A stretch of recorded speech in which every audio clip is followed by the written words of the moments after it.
Good morning, all of you. Now it's all clear. Check, please. Yes, sir. Good morning, sir. Good morning. क्या आवाज अच्छे से आ रही है? Yes, sir. और स्क्रीन दिखाई दे रही होगी? Yes. Okay. So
okay.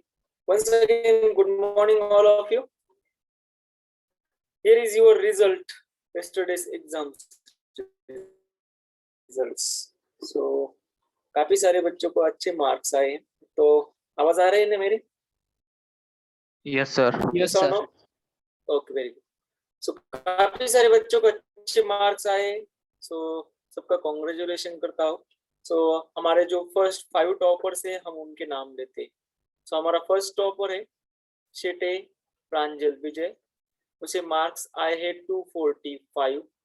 Physics में है 95, केमिस्ट्री में है 65, मैथमेटिक्स में है 85।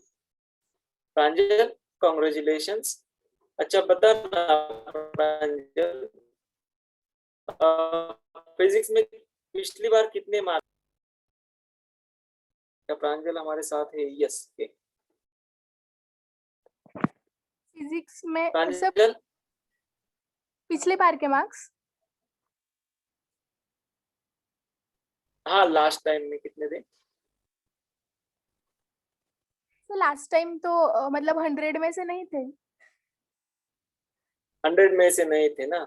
अच्छा हाँ। हमारी ये फर्स्ट एग्जाम है ना। 300 अच्छा तो हमारी ये फर्स्ट एग्जाम, फर्स्ट आई थी मंथली एग्जाम, तो वो पिछली बार की ब्रिज कोर्स की थी। ठीक है फिर जाने दो। सो अब क्या करना है आपको, मार्क्स आए 95, केमिस्ट्री में है 65, मैथमेटिक्स में 85।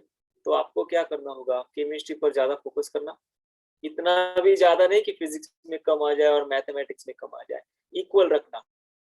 फिजिक्स के मार्क्स, केमिस्ट्री के मार्क्स और मैथमेटिक्स के मार्क्स इक्वल रखना। ठीक है, इक्वल यानी अबो 90 रखना, ताकि आपका स्कोर और बढ़ जाए। Okay very good, once again congratulations. हमारी सेकंड टॉपर है लहारे रिद्धि। क्या हमारे साथ रिद्धि है? Yes sir. Yes Riddhi join है। सो रिद्धि कॉन्ग्रेचुलेशंस, आपको मार्क्स आए 242, फिजिक्स में है 95, केमिस्ट्री में है 60 और मैथमेटिक्स में है 87। अगर प्रांजल से कंपेयर करें तो फिजिक्स आपका दोनों का अच्छे से चल रहा है। केमिस्ट्री में प्रांजल को 65 थे, आपको 60 मार्क्स आए हैं और मैथमेटिक्स में प्रांजल को 85 थे, तो यहाँ पर आपने लीड ले ली 87। इतना भी मत फोकस करो कि फिजिक्स में कम मार्क्स आ जाए। सो फिजिक्स केमिस्ट्री और मैथमेटिक्स में फिर से कहता हूँ इक्वली फोकस करना। ठीक है रिद्धि? Yes sir. अब आते हैं हमारे next. Very good, Bhosle Siddhesh.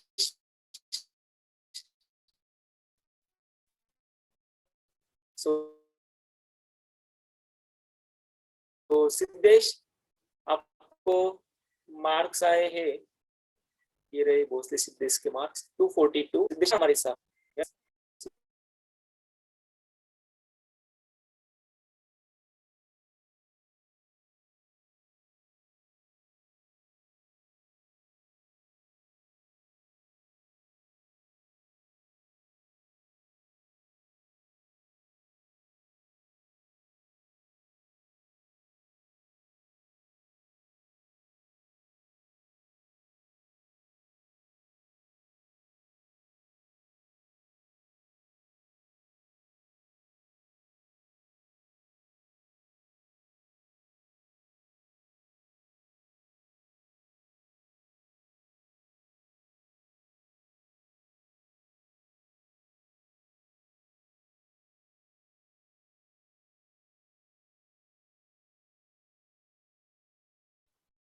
Okay now check, sorry for disturbance. आवाज आ रही है मेरी?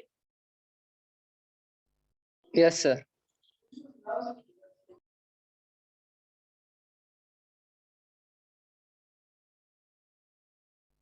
ओके ठीक है, चलो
नाउ चेक, क्या आवाज आ रही मेरी? चेक करना। Yes sir. क्या मेरी आवाज सबको सुनाई दे रही है? कमेंट करो। Yes sir. Okay, very good. Okay, चलो स्टार्ट करते हैं। क्या सिद्धेश ज्वाइन है हमारे साथ? थोड़ा सा नेटवर्क इशू है आज। क्या सिद्धेश ज्वाइन है? नहीं है। तो चलो देखते हैं, थर्ड टॉपर है हमारा। Third topper mostly Siddhesh is getting physics 90, total marks 242। Physics में उसे 96 मार्क आए, केमिस्ट्री में 64, सो मैथमेटिक्स में 82।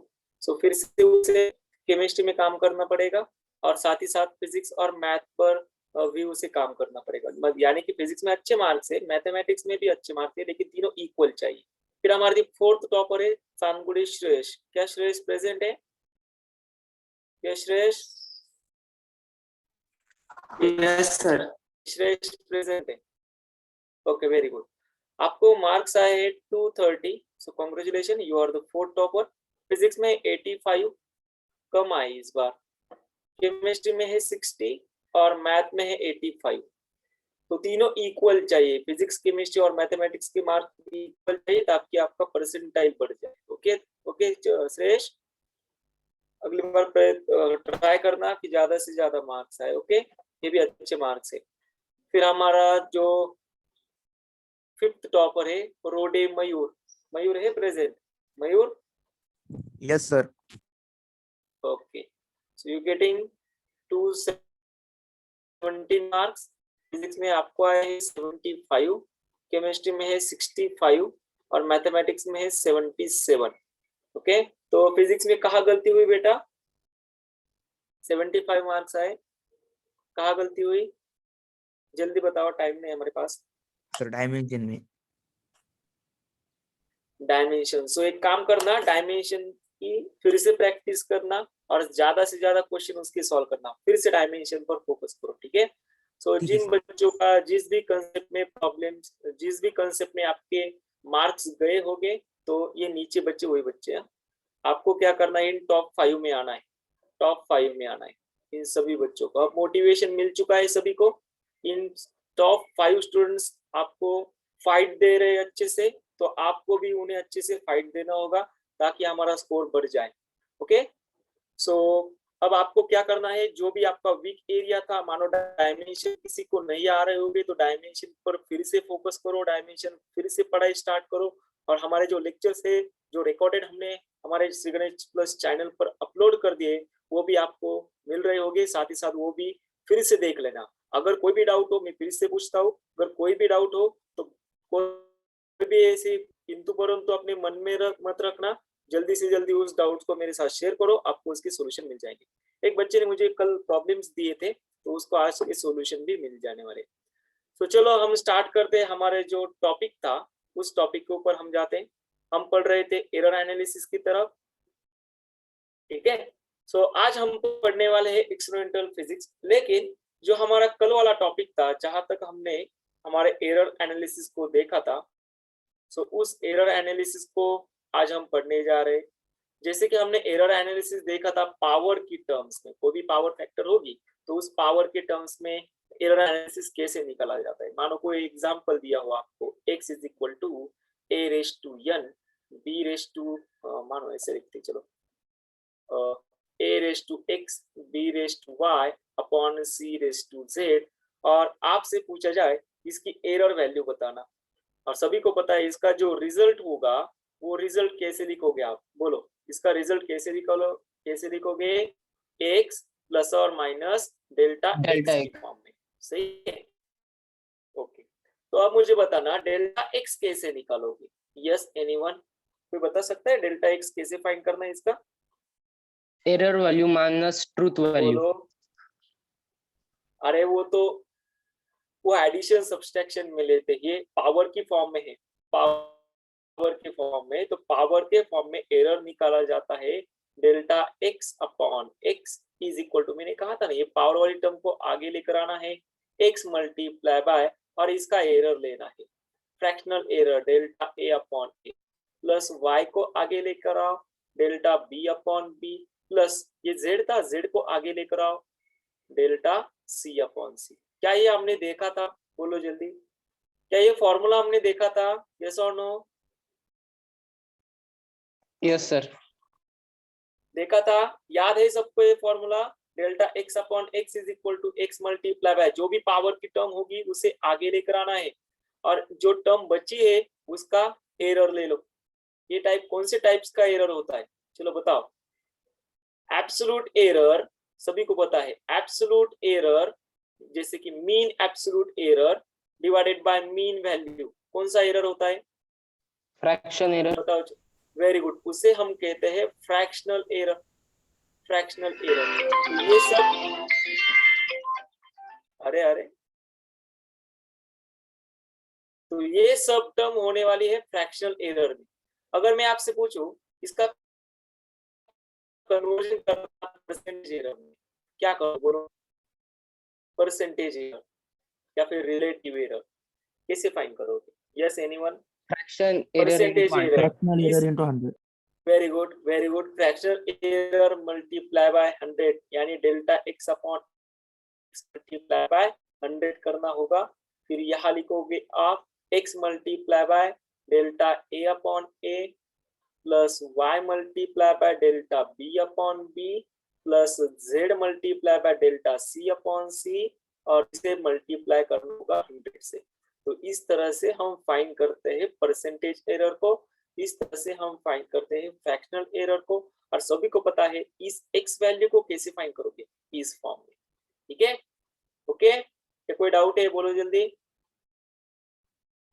अब हम इससे रिलेटेड एक प्रॉब्लम लेते हैं ताकि ये कंसेप्ट आपको और अच्छे से क्लियर हो जाए। ये प्रॉब्लम रहा आपके सामने, आपके स्क्रीन पर। मैं लिख देता हूँ प्रॉब्लम को, ध्यान देना। प्रॉब्लम ये है, a physical quantity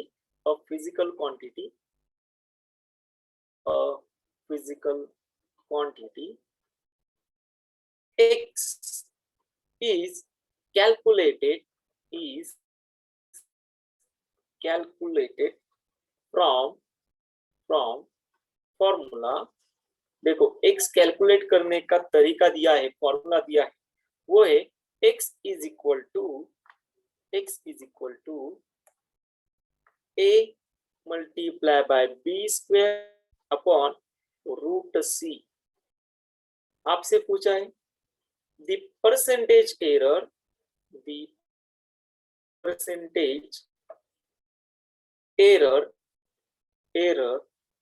in x when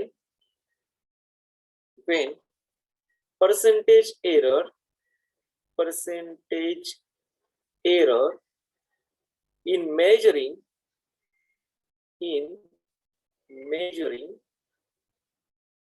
A, B, C are 4%, 2%, 3% respectively is option दिए हैं प्लस और माइनस 9.5%, ऑप्शन बी दिया है प्लस और माइनस 10.5%, ऑप्शन सी दिया है प्लस और माइनस 9% और ऑप्शन डी दिया है प्लस और माइनस 5%। चलो सॉल्व करो, ट्राई करो, देखते कितने बच्चे से सॉल्व कर पाते हैं, बाद में मैं सॉल्व कर दूंगा। चलो सबसे पहले जो इक्वेशन दिया है उस इक्वेशन को लिखना होता है। तो इक्वेशन क्या दिया था? इक्वेशन था x is equal to A B square. ध्यान देना, अगर किसी को आवाज सुनाई ना दे या कोई आवाज में दिक्कत आ जाए तो कमेंट करना fast. So x is equal to हो जाएगा a B square divided by root c. मैं इसे ऐसे भी लिख सकता हूँ, x is equal to A B square upon c raise to हो जाएगा 1/2। बोलो क्या ये तरीका सही है? बोलो जल्दी, क्या ये तरीका सही है? यस और नो? क्या ये तरीका Yes, sir. लिखने का सही है जिससे मैंने सी रेज टू 1/2? सही है ना? तो आपको Yes, sir. फाइंड करना है परसेंटेज एरर इन एक्स तो परसेंटेज एरर इन एक्स कैसे निकालोगे? डेल्टा एक्स अपॉन एक्स यानी mean absolute error divided by mean value multiply by 100%, यही तो होता है परसेंटेज एरर। और उन्होंने पूछा था ये वैल्यू कितनी है, तो आपको सिर्फ इसी वैल्यू को पता करना होगा, डेल्टा एक्स अपॉन एक्स। चलो बताओ, डेल्टा एक्स अपॉन एक्स ऊपर दिए हुए फॉर्मूले से क्या होगा? बोलो, delta x upon x. Yes anyone? Formula दिया है, delta a by delta x plus upon x कितना होगा? Very good, very good. ये हो जाएगा delta a upon a plus, आगे बोलो, delta b upon b yes. और ये प्लस 2 रहा ना, ये 2 रहा ना, ये पावर के फॉर्म में ना, तो ये आगे आने वाला है 2 multiply by delta b upon b. बोलो सही है? Yes sir. फिर हो जाएगा प्लस, और इस 1/2 को आगे लेकर आओ, तो ये हो जाएगा 1/2 डेल्टा सी अपॉन सी। ठीक है, तो आपको क्या दिया है देखो, percentage error in measuring a b c are 4%, 2%, 3%। इसका मतलब क्या होता है? इसका मतलब होता है, ध्यान देना, हमेशा जब भी कोई ऐसी टर्म आपको दी हो तो ध्यान देना, ये वैल्यू असल में दी है delta a upon a is equal to है 4%, फिर delta b upon b is equal to दिया है 2%, और delta C upon c is equal to दिया है 3%। जो भी वैल्यू दी है, देखो ध्यान दो, 4, 2 और 3, ये जो वैल्यू दी है ये असल में क्या है? ये परसेंटेज एरर है। कब? ये परसेंटेज एरर कब होगा? जब हम ए की वैल्यू मेजर करेंगे, बी की वैल्यू मेजर करेंगे, सी की वैल्यू मेजर करेंगे, तो ऑलरेडी उन्होंने दी है 4, 2 और 3। तो अब तो आपको सब आसान हो गया, यानी डेल्टा एक्स अपॉन एक्स इसे मल्टीप्लाई करते हैं 100 से is equal to delta a upon a, इसे भी मल्टीप्लाई करेंगे 100 से, plus delta 2 multiply by delta b upon b, इसे मल्टीप्लाई करेंगे 100 से, plus 1/2 multiply by delta C upon c, इसे मल्टीप्लाई करेंगे 100 से। आई बात समझ में? चलो जल्दी बताओ, क्या कोई दिक्कत है? बोलो, क्या कोई दिक्कत वाली बात अभी तक? कमेंट करना जल्दी से, बोलो, टाइम नहीं है हमारे पास। अरे कमेंट करो या बोल सकते हो। No sir, no sir. Okay okay, very good Riddhi, आपका आंसर आ चुका है। सो अब यहाँ पर देखो, ये तो हो गया परसेंटेज एरर जिसे हमें फाइंड करना था। Okay, delta a upon a multiply by 100, यानी ये परसेंटेज एरर तो दिया था, कितना था? 4%, तो लिख लो यहाँ पर 4, प्लस 2 मल्टीप्लाई बाय, ये वैल्यू भी हमें दी थी, delta b upon b multiply by 100% दिया था ना, ये इसे हमने लिख लिया 2। फिर आते हैं 1/2 multiply by delta C upon c, ये भी तो दिया था 3। तो आंसर आपके सामने 4 + 4 + 3/2, बताओ कितना आता है? बोलो, अरे बोल कितना आएगा आंसर? 9. Very good 5.5। सो इसका आंसर आने वाला है, ध्यान देना, हमेशा लिखना होता है प्लस और माइनस में 9.5%। बोलो, क्या कोई दिक्कत वाली बात नहीं? फिर से बताता हूँ, कोई टेंशन लेने की बात बिल्कुल नहीं है। क्वेश्चन दिया था, फॉर्मूला सब था, मैंने कहीं से कुछ भी नहीं लिया। देखो ध्यान दो, सब मैं जब भी बताता हूँ, मैं हमेशा बताता हूँ, ध्यान देना, आपके क्वेश्चन का सॉल्यूशन हमेशा आपके क्वेश्चन में ही होगा। सिर्फ आपको उसे आइडेंटिफाई करना है, उसे ढूंढने का तरीका समझना है, यही हम 2 साल में पढ़ेंगे। तो उसे ढूंढने का तरीका क्या था? देखो क्या दिया था, फिजिकल क्वांटिटी होगी। कौन सी फिजिकल क्वांटिटी है? मानो कोई एक्स है फिजिकल क्वांटिटी, उसे कैलकुलेट किया, फॉर्मूला भी दिया है, इस फॉर्मूले से कैलकुलेट किया, x = ab²/√c, ये इस फॉर्मूले से कैलकुलेट किया। तो आपसे पूछा है इसमें परसेंटेज एरर कितना था, बताओ। जबकि a का परसेंटेज एरर उन्होंने दिया था 4 था, बी का परसेंटेज उन्होंने दिया था 2 था और सी का परसेंटेज भी उन्होंने दिया था जबकि वो था 3। तो आपसे पूछा परसेंटेज एरर कितना होगा, तो मैंने क्या किया, वही फॉर्मूला लिया, x is equal to A B square upon C, सिर्फ उसे c रेज टू 1/2 के टर्म में लिखा, जो कि एक कॉमन सेंस है जिसे हम लिख सकते हैं। अब जबकि हमें पता करना था परसेंटेज एरर, सभी को पता है परसेंटेज एरर का फॉर्मूला होता है mean absolute divided by mean value multiply by 100%। जबकि हमें दिया था delta a upon a multiply by 100% था 4, delta b upon b multiply by 100% था 2, delta C upon c multiply by 100% था 3। मैंने क्या किया, सबसे पहले मीन एब्सोल्यूट एरर को पावर के फॉर्म में कैसे लिखते हैं ये मैंने तरीका मुझे आता था, तो मैंने लिख लिया delta a upon a plus ये पावर की टर्म थी, ये पावर की टर्म 2 थी तो उसे मैंने आगे लेकर आया, तो 2 multiply by delta e upon b plus ये सी रेज टू 1/2 था, माइक ऑफ करना बेटा, सी रेज टू 1/2 था, तो इस सी रेज टू 1/2 को मैं आगे लेकर आता हूँ।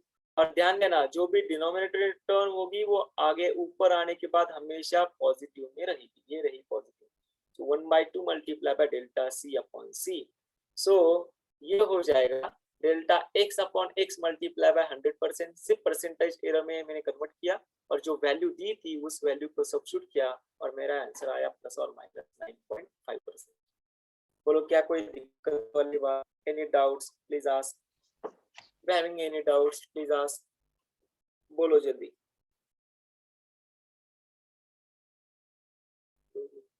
बोलो जल्दी, क्या कोई दिक्कत वाली बात? No, sir. No sir.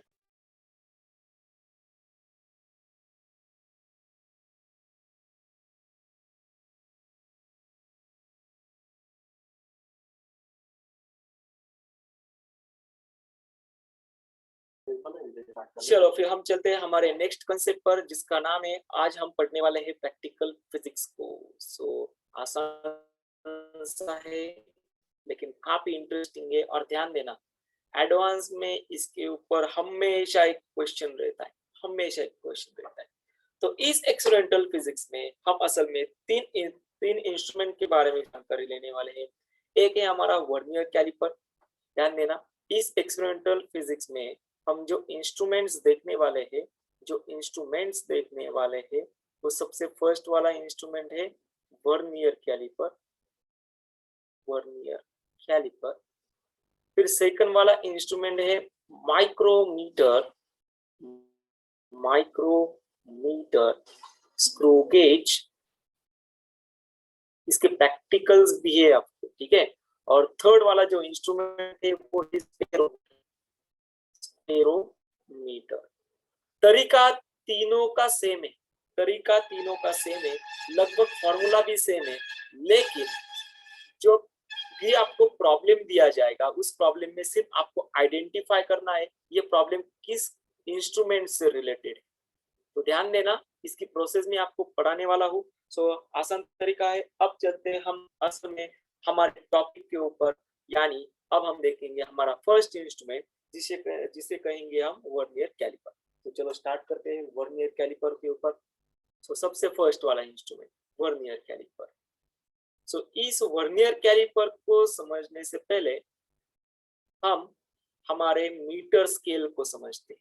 हमारी स्केल जो होती है ना ऑर्डिनरी स्केल जिसे हम कुछ भी लेंथ मेजर करते हैं, सभी को पता होगा, मैं दिखा भी देता हूँ कैसे रहती है। सो ये रही आपकी ऑर्डिनरी स्केल, ये होती है हमारी ऑर्डिनरी स्केल। देखी होगी आपने, देखिए ना, अरे देखिए या नहीं, ये हमारी ordinary yes scale. Sir. Okay, आपके पास भी होगी, ये ऑर्डिनरी स्केल है। अब ध्यान दो, मानो मेरे पास कोई इंस्ट्रूमेंट यानी कि मैंने किसी रॉड की लेंथ मेजर की, कोई रॉड दिया होगा और मैंने उस रॉड की लेंथ मेजर की। सो यहाँ से हम चलते हैं उस रॉड की लेंथ मेजर करने के लिए। इस रॉड की मैंने लेंथ मेजर की, मान लो वो होगी कुछ इस तरह से, ये रॉड था और इस रॉड की लेंथ मेजर की हमने। तो ध्यान देना, ये रॉड की हमने लेंथ मेजर की, ये रॉड था। अब आपने जब ये रॉड लिया तब उस रॉड की लेंथ है, यहाँ पर लिख देता हूँ उस रॉड की लेंथ, वाला कलर लेता हूँ। उस रॉड की लेंथ है यहाँ पर होगी कुछ 3.2 सॉरी लिखते हम 5.7 सेंटीमीटर, इतनी है, ध्यान दो, कोई मैंने ले ली 3.57 सेंटीमीटर। सो ध्यान देना, क्या मैं इस रॉड की लेंथ जो कि 3.57 सेंटीमीटर है, आराम से ध्यान देना, जो रॉड की लेंथ है वो है 3.57 सेंटीमीटर, क्या इस 3.5 सेंटीमीटर का रॉड मैं इस स्केल से मेजर कर सकता हूँ? बोलो जल्दी। Yes sir. अच्छा, कितने बच्चों को लगता है कि 3.57 सेंटीमीटर का रॉड मैं इस स्केल से मेजर कर सकता हूँ? अच्छा, किसी ने कहा है न्यू चैप्टर है क्या? न्यू चैप्टर नहीं है, मेजरमेंट का ही हमारा नेक्स्ट टॉपिक है, एक्सपेरिमेंटल फिजिक्स। नया वाला टॉपिक नहीं है, मेजरमेंट का ही हमारा एक पार्ट है। कितने बच्चों को लगता है कि हम ये वाली length, just raise your hand, ये वाली 3.57 सेंटीमीटर है, इस स्केल से, ऑर्डिनरी स्केल से मेजर कर सकते हैं? Just raise your hand. Interesting topic है, ध्यान देना। अच्छा, साक्षी को लगता है हम मेजर कर सकते हैं, और कोई? साई को भी लगता है, ओके। कदम, ध्यान से आंसर देना बेटा।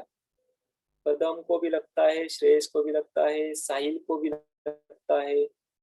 अच्छा, मतलब 4 बच्चे थे जिन्हें लगता है कि ओम को भी लगता है हम इस स्केल से, इस ऑर्डिनरी स्केल से ये वाली लेंथ मेजर कर सकते हैं। अब मुझे बताना, ठीक है, इतने सारे बच्चे, 5 बच्चे, लगभग 5 या 6 बच्चे, सुहास भी है, विराज भी है, चलो ठीक है, जो अपना हैंड का सिंबल था अब उसे इरेज कर दो, जल्दी से इरेज कर दो। कर दिया? ओ, चलो आते, अब बताओ इन बच्चों को लगता है, कितने बच्चों को लगता है कि हम इसकी लेंथ इस ऑर्डिनरी स्केल से नहीं मेजर कर सकते? Just raise your hand.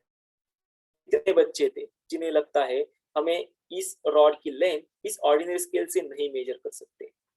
Very good, very good, very good. So Vaibhav है, मयूर है, फिर रिद्धि है, नालकर श्रद्धा, वेरी गुड, प्रांजल भी है।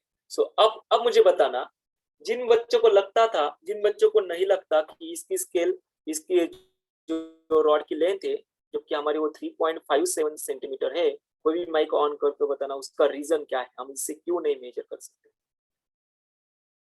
माइक ऑन करना और रीजन बताना, क्यों नहीं मेजर कर सकते? In ordinary scale, we can just measure up to 1 decimal point. Very good Pranjal. So बिल्कुल आसान तरीका है, जब भी हम ऑर्डिनरी स्केल लेते हैं, कोई भी ऑर्डिनरी स्केल लेना, ये वाली ऑर्डिनरी स्केल लेना, तो इस ऑर्डिनरी स्केल का हम सिर्फ जो आंसर आने वाला है वो या फिर होगा 3.5 सेंटीमीटर में या फिर होगा 3.6 सेंटीमीटर। तो हमारी वैल्यू इसके बीच में है कहीं 3.57 सेंटीमीटर, जबकि ये ऑर्डिनरी स्केल हमें सिर्फ दे रही थी 3.5 या 3.6 सेंटीमीटर, यानी पॉइंट के बाद सिर्फ 1 डेसिमल, जबकि हमारा आंसर था पॉइंट के बाद 2 डेसिमल। अब कई बच्चे सोच रहे हैं सर इसे राउंड ऑफ करते हैं। ध्यान दो, हमेशा राउंड ऑफ का तरीका सही नहीं होता, हमेशा। कई केसेस ऐसे भी होते हैं जहां आपको एक्यूरेट मेजरमेंट चाहिए। हम इंस्ट्रूमेंट के बारे में पढ़ रहे हैं, तो इंस्ट्रूमेंट तो यानी हम ऐसा फालतू वाला इंस्ट्रूमेंट थोड़ी लेंगे जो हमें असल में रियल में रीडिंग्स ना दे पाए, तो हमें एक्यूरेट मेजरमेंट वाला इंस्ट्रूमेंट चाहिए। तो जब हम आए हमारे ऑर्डिनरी स्केल के पास और कोई रॉड हो जिसके मेजरमेंट 2 डिजिट में हो, 2 डेसिमल में हो, तो इस ऑर्डिनरी स्केल के हमें लिमिटेशंस आते हैं, उससे हम ये मेजरमेंट, ये लेंथ मेजर नहीं कर सकते। तो सबसे पहले मुझे बताना, जबकि मैंने बताया इसकी मेजरमेंट सिर्फ डेसिमल, 1 डेसिमल के बाद इतना ही हम मेजर कर सकते, 1 डेसिमल, सिर्फ 1 डेसिमल। तो लेकिन आपने पता कैसे किया कि 1 ही डेसिमल तक हमें इसके मेजरमेंट लेने? यानी इसकी जो मिनिमम मेजरमेंट या फिर हम कहेंगे उसे स्मॉलेस्ट मेजरमेंट ऑफ इंस्ट्रूमेंट, जिसे हम आज से कहेंगे list count, is called list count. ये क्या होता है? लिस्ट काउंट का मतलब समझते हो ना? लिस्ट काउंट का मतलब होता है इंस्ट्रूमेंट के मिनिमम मेजरमेंट, इंस्ट्रूमेंट की स्मॉलेस्ट मेजरमेंट। अब मुझे बताना इस इंस्ट्रूमेंट की स्मॉलेस्ट मेजरमेंट क्या है? मैं यहाँ पर लिख देता हूँ। ये इंस्ट्रूमेंट है हमारा, ये था 0 और ये था 1 2 3 4 5 6 7 8 9 और 10 1 था, फिर 1 के बाद भी होगा। तो आप मुझे बताओ इसकी स्मॉलेस्ट मेजरमेंट क्या होगी? कई बच्चे बोलेंगे सर इसकी स्मॉलेस्ट, जबकि ये इंस्ट्रूमेंट सेंटीमीटर में, तो इसकी स्मॉलेस्ट मेजरमेंट है आपको होगी 1 सेंटीमीटर, कई बच्चे कहेंगे। लेकिन 1 सेंटीमीटर से भी स्मॉलेस्ट है, तो कई कहेंगे सर इसकी स्मॉलेस्ट, ध्यान दो सबसे पहले मैं फिर से बताता हूँ। कई बच्चे कहेंगे इसकी स्मॉलेस्ट मेजरमेंट है 1 सेंटीमीटर, कई कहेंगे इसकी स्मॉलेस्ट मेजरमेंट है 0.9 सेंटीमीटर, कई कहेंगे नहीं सर 0.9 नहीं, ये 0.8 भी मेजर कर सकता है, नहीं सर ये 0.8 नहीं 0.7 भी मेजर कर सकता है, नहीं सर ये 0.5 भी मेजर कर सकता है। तो कई बच्चे कहेंगे सर ये 0.1 भी मेजर कर सकता है। क्या ये 0.1 सेंटीमीटर से नीचे आ सकता है? No sir. बोलो, नहीं आ सकता। तो नीचे वाली वैल्यू क्या है? 0 है। तो इसकी स्मॉलेस्ट मेजरमेंट क्या हुई? 0.1 सेंटीमीटर। लेकिन मेरा क्वेश्चन है ये आपने फाइंड कैसे किया? How to find this? How to find? ये उसकी हुई लिस्ट काउंट LC, जिसे हम कहेंगे शॉर्ट फॉर्म में लिखेंगे हम L.C, जिसे हम कहेंगे लिस्ट काउंट, यानी कि इस स्केल की जो लिस्ट काउंट है, स्मॉलेस्ट मेजरमेंट है, वो है 0.1 centimetre. But how to find that 0.1 centimetre? So वही तरीका हमें सीखना है।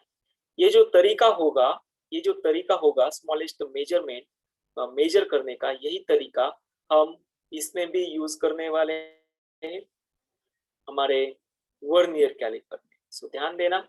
अब हम चलते हैं हमारे स्मॉलेस्ट मेजरमेंट की तरफ। किस तरह से हम इस स्मॉलेस्ट मेजरमेंट को फाइंड कर सकते आते। तो ध्यान दो मैं यहाँ पर फिर से ये डायग्राम निकाल लेता हूँ। सो ये 0 था, ये वाला हमारा ये 0 था और ये 0 से 1 होगा कहीं। सो ध्यान दो ये 0, फिर ये 1 2 3 4 5 6 7 8 9 10 पर था 1। ठीक है। तो जबकि हमें इसके स्मॉलेस्ट मेजरमेंट पता है 0.1 सेंटीमीटर, लेकिन फाइंड कैसे करते ये नहीं पता। तो इस फाइंड करने का तरीका है, ध्यान दो, क्या ये 10 lines is equal to 1 centimetre हो सकता है? यस बोलो। क्या ये 10 divisions is equal to 1 centimetre हो सकता है? यस और नो? Yes sir. अब ध्यान दो, मतलब 10 डिविजन्स हम लिखेंगे 10 डिविजन्स इज इक्वल टू कितना था? 1 सेंटीमीटर। तो अब बताओ एक डिवीजन की वैल्यू कितनी है? यही एक डिवीजन हमें स्मॉलेस्ट मेजरमेंट देने वाली है। बोलो सही है? 0.1। क्या ये 1 डिवीजन, वेरी गुड, क्या ये 1 डिवीजन हमें स्मॉलेस्ट मेजरमेंट देगी? बिल्कुल देगी। तो 1 डिवीजन, जबकि हमें पता था 10 डिवीजन मतलब 1 सेंटीमीटर था, तो 1 डिवीजन कितना है? सिंपल है, 1 डिवीजन यानी इस 10 को यहाँ से डिवाइड कर दो, 1 डिवाइडेड बाय 10 सेंटीमीटर। सो हमें मिल चुकी है 1 डिवीजन की वैल्यू कितनी आती है? 0.1 centimetre.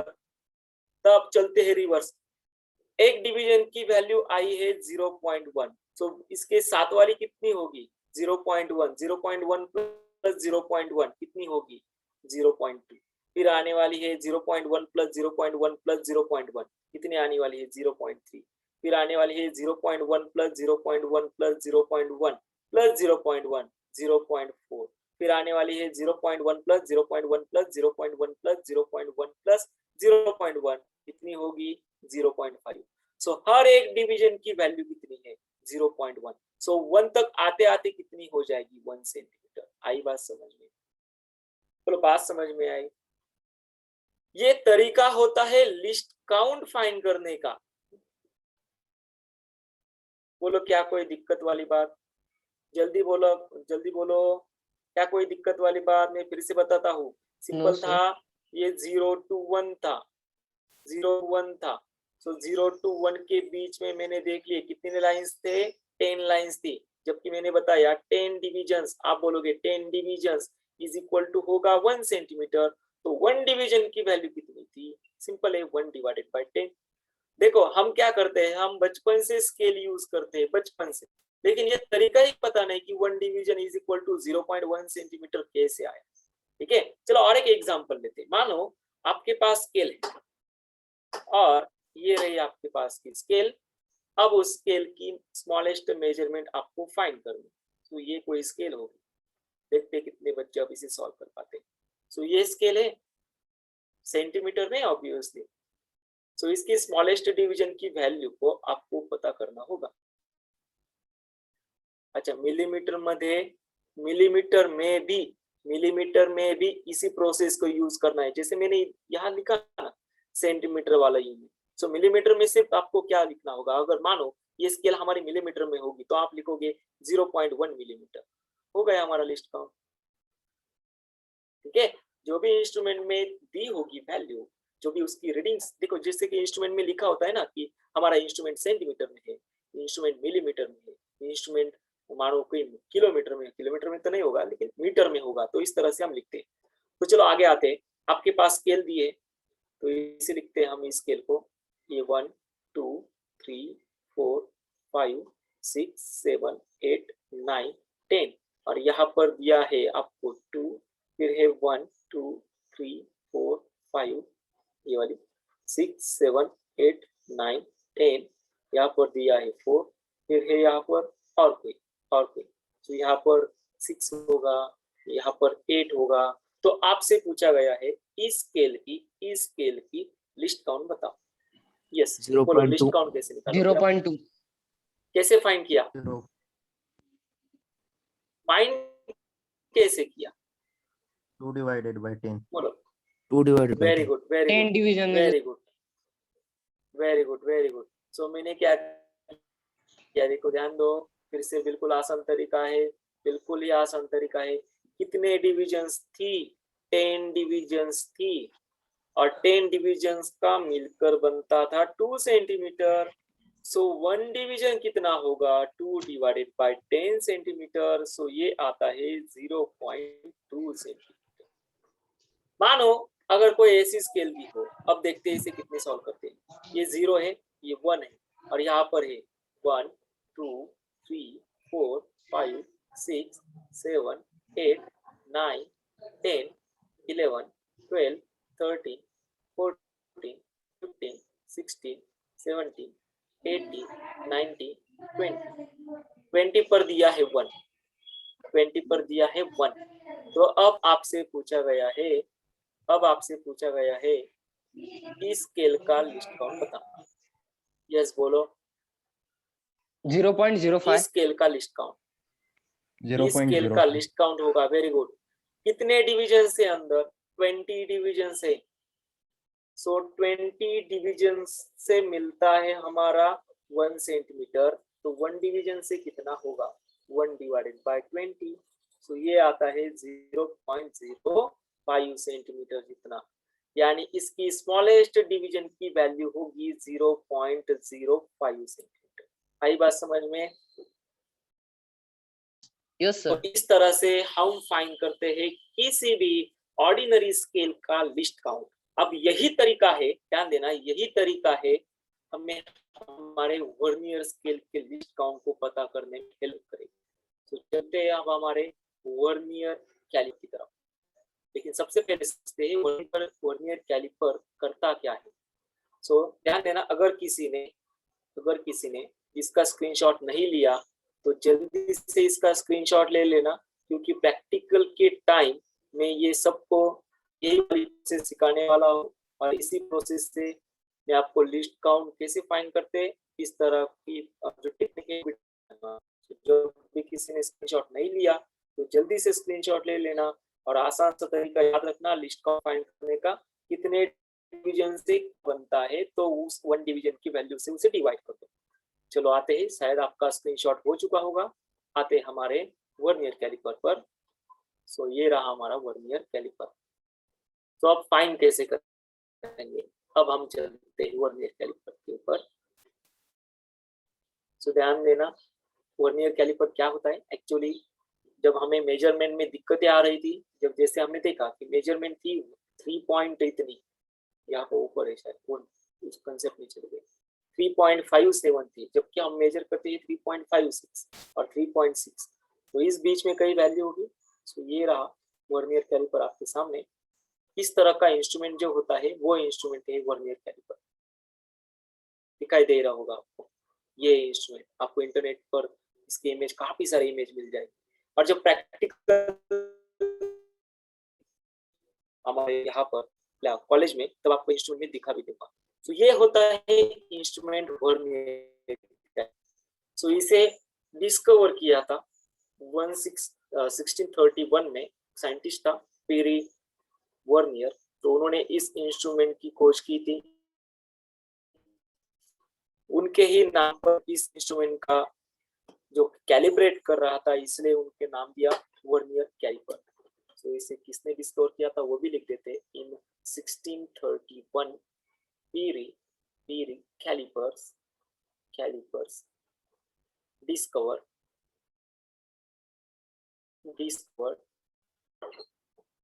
the instrument. That the instrument, the name is vernier calliper. तो सबसे पहले इस इंस्ट्रूमेंट की जानकारी लेते हैं, फिर इसके यूजेस देखेंगे और फिर देखेंगे इसका लिस्ट काउंट कैसे फाइंड करते हैं। तो चलो ध्यान देना आप। जनरल ये इंस्ट्रूमेंट मेजर होता है किसी भी इंस्ट्रूमेंट की डायमीटर फाइंड करने के लिए, या फिर थिकनेस फाइंड करने के लिए, या फिर डेप्थ मेजर करने के लिए। इसके यूजेस में लिखूंगा बाद में, सबसे पहले समझ लेना। इस इंस्ट्रूमेंट में ऐसे 2 जॉज होते हैं, ये नीचे वाली जॉज और ये ऊपर वाली जॉज। जो नीचे वाली जॉज में एक जॉ ये फिक्स रहती है, ये वाली फिक्स है, और ऊपर भी ये ऊपर वाली एक जॉ फिक्स है, लेकिन एक जॉ जो स्लाइड करती है, ये वाली स्लाइड करेगी और ये वाली भी स्लाइड करेगी। सो जैसे ये स्लाइड करेगी, इन दोनों जॉज के बीच हम कोई भी इंस्ट्रूमेंट, जो भी हमें जिसकी भी मेजरमेंट चाहिए, उस इंस्ट्रूमेंट को, उस मेजरिंग इंस्ट्रूमेंट को हम यहाँ रखते हैं। मानो स्पेरिकल बॉब हो, उस स्पेरिकल बॉब की डायमीटर को हमें पता करना होगा। सो डायमीटर को पता करना है, सभी को पता है स्पेरिकल बॉब। यहाँ पर हम इस स्पेरिकल बॉब को ये से रखेंगे इस तरह से, और उस स्पेरिकल बॉब की जो लेंथ थी, जो डायमीटर थी, उस डायमीटर को हम मेजर करेंगे। इस तरह से रखा जाता है उस स्पेरिकल बॉब को, ठीक है। और इन 2 जॉज को इससे फिक्स कर दिया जाता है, इन दोनों जॉज को इसे इस तरफ स्लाइड करके फिक्स कर दिया। जबकि ये फिक्स है, तो अगर आप इसे पुश करोगे तो ये जॉज दोनों तरह से फिट हो जाएगी। तो ये आउटर डायमीटर मेजर, ध्यान देना, जो लोअर जॉज रहती है वो हमेशा आउटर डायमीटर मेजर करने के लिए हम इसका यूज करते हैं। लेकिन ये जो अपर जॉ है, ये अपर जॉ, मानो हमारे पास कोई हॉलो सिलेंडर हो, सबको पता है इस तरह से रहता है हमारा हॉलो सिलेंडर। अगर उस हॉलो सिलेंडर की आउटर डायमीटर को आपको मेजर करना होगा, आउटर डायमीटर को, तो सिंपल है, उसे इस लोअर जॉ के बीच में फिक्स कर दो। लेकिन अगर उसे उसकी इनर डायमीटर को पता करना होगा, कोई थिकनेस तो होगी ना इनके बीच, जबकि सिलेंडर बनता है छोटी छोटी रिंग से, तो इनके बीच कोई थिकनेस होगी। तो यानी आउटर डायमीटर और इनर डायमीटर अलग आएगी। समझ रहे हैं ना मैं क्या, समझ रहे हो सब लोग मैं क्या बोल रहा हूँ? यस और नो? Yes sir. आवाज आ रही सबको अच्छे से? यस ध्यान सर। देना, यस सर। लोअर जॉज हमेशा आउटर, या फिर ये यहाँ पर लिखा है एक्सटर्नल मेजरमेंट के लिए, यानी आउटर डायमीटर हो उसे मेजर करने के लिए। इनर जॉज होती है इनर डायमीटर या फिर इंटरनल डायमीटर मेजर करने के लिए, यानी जो भी एक्सटर्नल मेजरमेंट हो गए लोअर जॉज यूज करना, इंटरनल मेजरमेंट हो गए अपर जॉज यूज करना, ठीक है। और यहाँ पर एक प्रोब है, ये वाला प्रोब, इस प्रोब के हेल्प से हम, सिलेंडर होगा कोई ऐसा, ये वाला सिलेंडर होगा, तो उस सिलेंडर से आपकी पूछा जाए कि उस सिलेंडर की डेप्थ बताना, डेप्थ। तो डेप्थ बताने के लिए हम इस प्रोब का यूज करते हैं, इस प्रोब का यूज। ठीक है, अब समझते हैं इसकी स्केल को। तो जब भी आप लोअर या फिर अपर जॉस की यूज करोगे, लोअर या फिर अपर जॉस की, तो यहाँ पर एक स्केल इस इंस्ट्रूमेंट पर फिक्स होती है। एक स्केल, ध्यान देना, इंस्ट्रूमेंट होगा सेंटीमीटर में, आपका ऑर्डिनरी इंस्ट्रूमेंट होगा सेंटीमीटर में, हम लैब में यूज कर रहे हैं, और इस इंस्ट्रूमेंट में यहाँ पर ये मिलीमीटर में दिया है। तो ध्यान देना, जो भी होगा हम उसे कैलिब्रेट कर लेंगे। तरीका क्या है मैं बताने वाला, ध्यान दो। जो स्केल फिक्स होती है, जैसे कि इस वर्नियर पर, इस इंस्ट्रूमेंट पर ये वाली स्केल फिक्स है, ये वाली स्केल, तो इसे हम कहेंगे मेन स्केल, इसे हम कहेंगे मेन स्केल। ये रही मेन स्केल, जबकि वो स्केल क्या होती है, फिक्स होती है। ध्यान देना, मेन स्केल ऐसी स्केल होती है जो हमेशा फिक्स होती है, फिक्स। जबकि हम स्केल में, ऑर्डिनरी स्केल में देख रहे थे एक ही स्केल थी, यहाँ पर दो स्केल है, एक फिक्स स्केल है, जबकि ये जो लोअर जॉस था और ये अपर जॉस था, ये मूव हो रहा था, तो इससे जॉइंट में एक और स्केल दी हुई है, ये वाली स्केल। उस स्केल को हम कहेंगे वर्नियर स्केल। उसे क्या कहते हैं, वर्नियर स्केल। वो वर्नियर स्केल मूवेबल होती है, जैसे जैसे इस जॉस को मूव किया जाएगा वो स्केल भी मूव होगी, और वो मूव किस पर होगी, इस मेन स्केल पर होगी, जबकि ये मेन स्केल क्या है, फिक्स स्केल। तो इस मेन स्केल पर जितने भी डिविजन्स है, जितने भी रीडिंग हम लेंगे, जितने भी डिविजन्स होंगे, उसे हम कहेंगे मेन स्केल डिविजन्स। ध्यान देना, मेन स्केल वाली डिविजन्स को हम कहेंगे मेन स्केल डिवीजन, और वर्नियर स्केल वाली डिविजन्स को, इस वर्नियर स्केल वाली डिविजन्स को, इस डिवीजन को हम कहेंगे vernier scale division, vernier scale division. आई बात समझ में, दोनों तरीके समझ में आए। मेन स्केल की रीडिंग हम लेंगे मेन स्केल डिवीजन में, वर्नियर की रीडिंग लेंगे हम वर्नियर स्केल डिवीजन। क्या कोई दिक्कत वाली बोलो जल्दी। दोनों ये चीज, इंस्ट्रूमेंट आपको समझ में आ चुका होगा। एक रहती है मेन स्केल, एक रहती है फिक्स जॉ, एक रहती है स्लाइडिंग जॉ।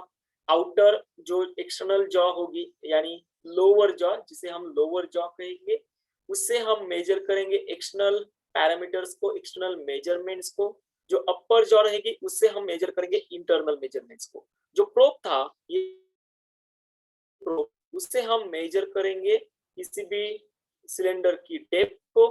और ये जो पूरा इंस्ट्रूमेंट्स था, ये पूरा इंस्ट्रूमेंट्स जहां पर एक स्केल फिक्स है उसे हम कहेंगे मेन स्केल, एक स्केल मूवेबल है जिसे हम कहेंगे वर्नियर स्केल। बोलो अब तक कोई दिक्कत वाली बात है क्या, बोलो जल्दी, बोलो जल्दी, क्या कोई दिक्कत वाली बात है? No sir. चलते हैं, अब इसके यूजेस को लिखते हैं। तो इसके यूजेस को लिख लेते हैं। ये वर्नियर स्केल वो कहीं पर भी इंटरनेट पर मिल जाएगी, इसकी डायग्राम। इसकी डायग्राम का इंपॉर्टेंस ये समझने के लिए मैंने इसे लिखा था। अब देखते हैं इसके यूजेस को, फिर हम फाइंड करेंगे इसका लिस्ट काउंट। सो चले चलते हैं इसके यूजेस पर। यूजेस, सारे यूजेस है। It is use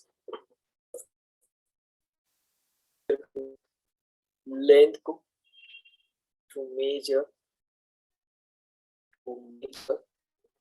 length, breadth को भी मेजर कर सकते हैं।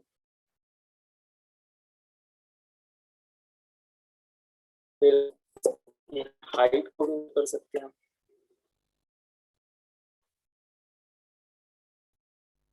ऑफ रीजन, जो स्मॉलेस्ट ऑब्जेक्ट होगी उसे हम कहेंगे स्मॉल रेगुलर साइज ऑब्जेक्ट। ध्यान देना, स्मॉल रेगुलर साइज ऑब्जेक्ट कौन से होते हैं? स्मॉल साइज ऑब्जेक्ट जो यूनिफॉर्म साइज के ऑब्जेक्ट हो गए, यानी मानो कोई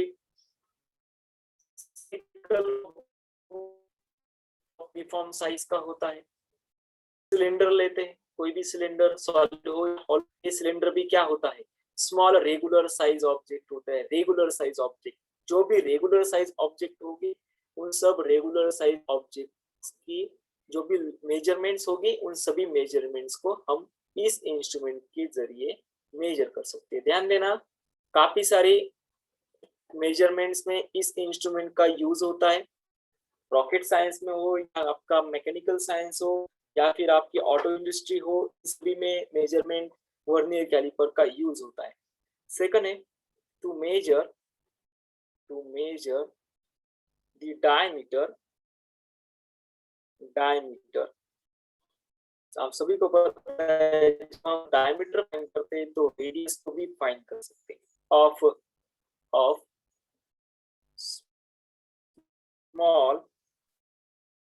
स्मॉल spherical और cylindrical body। थर्ड वाला है टू मेजर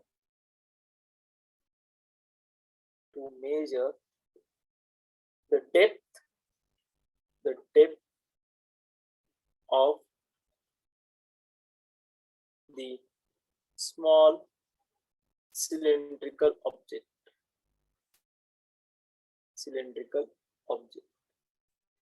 सो इस तरह से यूजेस होते हैं इस वर्नियर कैलिपर के।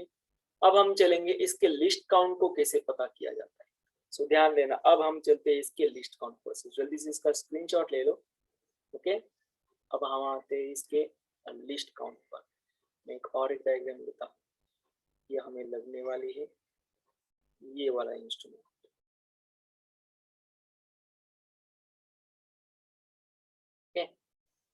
दिखाई दे रहा होगा सबको। ये पीछे वाले का स्क्रीनशॉट ले लेना, इसका स्क्रीनशॉट ले लेना, हो चुका होगा। तो अब हम चलते हैं इस वाली डायग्राम पर। ओके, जबकि हमें फाइंड करना है, ये रहा वर्नियर कैलिपर आपके सामने। इस वर्नियर कैलिपर की ये होगी लोअर जॉस, ये होगी इसकी MSD जिसे हम कहेंगे मेन स्केल डिविजन्स, और ये होगी इसकी वर्नियर स्केल डिवीजन, ये होगी इसकी वर्नियर स्केल डिवीजन। सो इस तरह से इंस्ट्रूमेंट को मैं यहाँ पर थोड़ा सा और अच्छे से डायग्राम बनाता हूँ। अब मैं सिर्फ स्केल बनाऊंगा। ध्यान देना, हमें इसके फाइंड करना है लिस्ट काउंट का फॉर्मूला। लिस्ट काउंट पता है ना, smallest measurement in the instrument. तो ये होगी इसकी मेन स्केल। इस मेन स्केल पर होगा ये वाला 0, फिर ये वाला होगा 1 2 3 4 5 6 7 8 9 10, ये होगा 1, फिर होगा 1 2 3 4 5 6 7 8 9 और 10, ये रहा 2, और भी काफी सारे। तो इसे हम कहेंगे मेन स्केल, और इसकी जो रीडिंग लेने वाले हैं उसे हम कहेंगे मेन स्केल डिवीजन भी बोल सकते हो और रीडिंग भी बोल सकते हो। तो मैं इसे कहूंगा MSR, मेन स्केल रीडिंग। और इसके ठीक नीचे एक ऐसी वर्नियर स्केल होती है, ये इस तरह से वर्नियर स्केल, छोटी वाली, ये छोटी वाली वर्नियर स्केल, इतनी छोटी वाली। ओके, इतनी छोटी वाली ये वर्नियर स्केल होती है। और क्या होता है इस वर्नियर स्केल पर, ये रही वर्नियर स्केल, इस वर्नियर स्केल पर, तो यहाँ पर ध्यान दो, ये 0 है, फिर 1 है, 2 है, 3 4 5 6 7 8 9 और 10। सो इस वर्नियर स्केल पर होते हैं 10 डिविजन्स, जबकि हम ऑर्डिनरी वर्नियर कैलिपर ले रहे हैं। यह हमारे लैब में यूज होने वाला वर्नियर कैलिपर है और इस वर्नियर कैलिपर पर है 10 डिवीजन 1 2 3 4 5 6 7 8 9 10। ध्यान देना कि ये जो वर्नियर स्केल होती है ये यूनिट लेस होती है, इस पर यूनिट नहीं होता। इस वर्नियर स्केल पर ये रही हमारी वर्नियर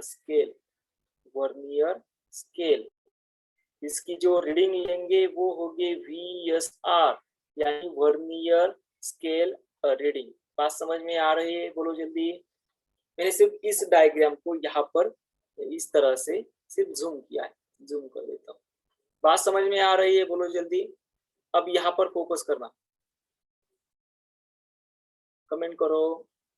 क्या कोई दिक्कत वाली बात है? फिर मेरी आवाज नहीं आ रही है? बोलो जल्दी। अभी तक क्लियर है? आप बोलोगे नहीं तो मुझे Yes, समझेगा, sir. समझ में नहीं आएगा। अभी तक क्लियर है? चलो Yes, चलते हैं। अब ध्यान दो, वही हमारा लिस्ट काउंट फाइंड करने का तरीका। तो यहाँ पर असल में दो स्केल है, एक है MSR और एक है VSR। सो इसका लिस्ट काउंट फाइंड किया जाता है 1 MSR माइनस 1 VSR। सो इस तरह से इसका लिस्ट काउंट फाइंड किया जाता है। ये असल में इसके लिस्ट काउंट फाइंड करने का फॉर्मूला है। अब मैंने ऐसे क्यों लिखा, ध्यान दो। अगर कोई वैल्यू होगी, मान लो हमने लिख लिया 0.5, जो आज एडजस्ट किए और हमें 0.5 मिल चुका है, लेकिन यहाँ अकेले ये मेन स्केल नहीं है, ये अकेले यही स्केल नहीं है, इसके नीचे भी एक स्केल है। तो इस दोनों स्केल का जो डिफरेंस होगा, वही असल में इस इंस्ट्रूमेंट का लिस्ट काउंट होगा। मैं फिर से बताता हूँ, यहाँ पर सिर्फ एक स्केल होती तो आसान था, जितने लाइन से डिवीजन से डिवाइड कर दो, हमें लिस्ट काउंट मिल जाएगा, जो कि हमें स्केल में तरीका था। लेकिन इसकी प्रोबेबिलिटी बढ़ती क्यों है, इसके एक्यूरेसी बढ़ती क्यों है? इस स्केल की वजह से, वर्नियर स्केल की वजह से।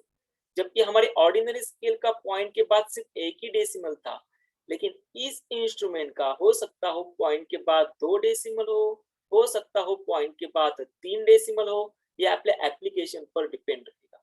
तो इस इंस्ट्रूमेंट का जो डेसिमल होता है वो हमेशा 0.01 यानी पॉइंट के बाद 2 डेसिमल में इसका लिस्ट काउंट होता है। तो सबसे पहले हम यूज करेंगे कि इसे लिस्ट काउंट कैसे फाइंड किया जाता है। सबसे पहले हमने देखा कि वर्नियर स्केल क्यों यहाँ पर रोल में आई। वर्नियर स्केल रोल में इसीलिए आई ताकि इसके डेसिमल बढ़ सके। तो अगर इस इंस्ट्रूमेंट का लिस्ट काउंट फाइंड करना हो तो आसान तरीका है, मेन स्केल और वर्नियर स्केल की जो स्मॉलेस्ट डिवीजन है उन दोनों का डिफरेंस ले लो, आपको लिस्ट काउंट मिल जाएगा। तो जबकि हमें पता है वर्नियर मेन स्केल की डिवीजन मेन स्केल होती है, जो मेन स्केल होती है उस मेन स्केल की स्मॉलेस्ट डिवीजन को कैसे पता किया जाए, लेकिन वर्नियर स्केल की डिवीजन को कैसे पता करोगे। तो ध्यान देना, मैं अब वर्नियर स्केल की डिवीजन फाइंड कैसे करते हैं उसके बारे में बता रहा हूँ। तो ध्यान दो, अगर मैं मानता हूं कहीं यहाँ पर ये हो गया हमारी 0 1 2 3 4 5 6 7, थोड़ा सा बड़ा लेता हूँ ताकि आपको समझ में आ जाए। 1 2 3 4 5 6 7 8 9 10, और यहाँ पर यह हमारी MSR हो चुकी है मेन स्केल, और इसके ठीक नीचे होगी हमारी वर्नियर स्केल। तो ये रही हमारी वर्नियर स्केल। मैं एक एग्जांपल ले रहा हूँ, ध्यान देना, सिर्फ एक एग्जांपल है, यही तरीका होगा हमारे आगे वाले प्रोसेस। तो ये रही वर्नियर स्केल 1 2 3 4 5 6 7 8 9 और 10। तो ध्यान दो, क्या वर्नियर स्केल की 10 डिविजन्स, ध्यान देना, क्या वर्नियर स्केल की 10 डिवीजन मेन स्केल की 8 डिवीजन के अंदर है? ये रही देखो 1 2 3 4 5 6 7 8। तो मेन स्केल की कितनी डिवीजन है? मैंने कोई एग्जांपल लिया है, सिर्फ 10 डिवीजन है। इन 10 डिवीजन के बीच इन 10 डिवीजन के बीच वर्नियर स्केल की 10 इन 8 डिवीजन के बीच वर्नियर स्केल की 10 डिवीजन है? बोलो यस और नो, बोलो जल्दी। Yes sir. ध्यान देना, बड़ी आसान तरीका है, मैं सिर्फ बता रहा हूँ। कोई एग्जांपल लिया है, 8 डिवीजन थी मेन स्केल की, इन 8 डिवीजन के बीच इसकी 10 डिवीजन थी, यानी मैं इसको ऐसे लिख सकता हूँ 10 vernier scale division is equal to 8 main scale division. बोलो क्या बात सही है, बोलो जल्दी, क्या ये बात Yes, सही है? sir. क्या ये तरीका सही है? समझ में आया सबको? अगर ऐसा होता मान लो कि 10 वर्नियर स्केल की डिवीजन 9 MSD के बीच बात, अगर ऐसा भी हो सकता है 10 वर्नियर स्केल की डिवीजन हमेशा 10 से तो आगे ही होगी ना, तो हो सकता है 1 MSD के बीच में आ जाए। तो अब मुझे बताना, इस पर से आप 1 वर्नियर स्केल डिवीजन को पता कर सकते हो। मैं यहाँ पर डिवीजन लेता हूँ, चलो। क्या इस तरह से आप 1 वर्नियर स्केल की डिवीजन को पता कर सकते हो? सिंपल है, 8 डिवाइडेड बाय 10 कर लेना। आई बात समझ में? इसको भी आप ऐसे वैसे ही कर सकते हो, यानी 1 vernier scale division is equal to होगा 9/10। यहाँ पर 1 vernier scale division is equal to होगा 1/10। अगर ध्यान दो, अगर ये वाली n vernier scale division is equal to बराबर होती m मेन स्केल डिवीजन की तरह, जैसे मैंने लिखा ना 10 division is equal to 8 MSD, 10 VSD is equal to 9 MSD, 10 VSD is equal to हो सकता हो 1 MSD। तो उसी तरह क्या मैं इसे लिख सकता हूँ n VSD is equal to m MSD? बोलो yes और no, बोलो जल्दी, टाइम नहीं हमारे पास। क्या इस तरह से मैं लिख सकता हूँ n VSD is equal to m MSD, यानी n डिवीजन वर्नियर स्केल की m मेन डिवीजन की तरह हो सकती है, इज इक्वल हो सकती है, यस और नो? Yes, sir. अरे बोलो, कुछ तो बोलो। Yes. तो ध्यान दो, जबकि हमने लिख लिया यहाँ पर, मैं इसे इक्वेशन 1 देता हूँ, जबकि मैंने यहाँ पर लिख लिया n वर्नियर स्केल डिवीजन ये बराबर हो सकती है m मेन स्केल डिवीजन की तरह, तो 1 वर्नियर स्केल डिवीजन की वैल्यू कितनी? बोलो 1 वर्नियर स्केल की डिवीजन की वैल्यू, बोलो जल्दी। m MSD upon n। Very good, m upon n MSD। आई बात समझ में? तो सिर्फ उसे यहाँ सब्स्टिट्यूट करना है, मिल गया आपको लिस्ट काउंट होगा 1 MSD इज इक्वल टू था, सॉरी माइनस था 1 VSD, सो होगा 1 MSD minus m upon n MSD, और इस लिस्ट काउंट को आप लिखोगे 1 MSD multiply by 1 minus m upon n, ये फॉर्मूला होता है लिस्ट काउंट का। सो जल्दी से इसका स्क्रीनशॉट ले लेना, मैं कल के लेक्चर में फिर से इसे दोबारा से रिपीट करूंगा, जबकि आप इसे अगर समझ में ना आए तो इसे फिर से रीड करना अच्छे से, और मैं इसे फिर से दोबारा लेने वाला हूँ। सो आज का टाइम खत्म हुआ, इसमें हम यहाँ पर रुकते हैं, ठीक है? होप सो आपको कोई दिक्कत नहीं होगी, जो और कोई भी डाउट्स हो तो पूछ लेना, ठीक है? सो चलो मिलते हैं कल। Sir thank you sir. तब तक के लिए बाय बाय। हाँ सर, बोलो। हाँ सर बोलो। आपने रिकॉर्डिंग अपलोड कर दी बोलो। क्या? रिकॉर्डिंग्स हाँ, कल के सब रिकॉर्ड अपलोड हो चुके हैं, सब्सक्राइब कर लेना, आपको मिल जाएंगे सब अपलोड। यस सर, ठीक है, यस आज का भी हो जाएगा। ठीक है सर। चलो फिर, चलो मिलते हैं कल के लेक्चर में।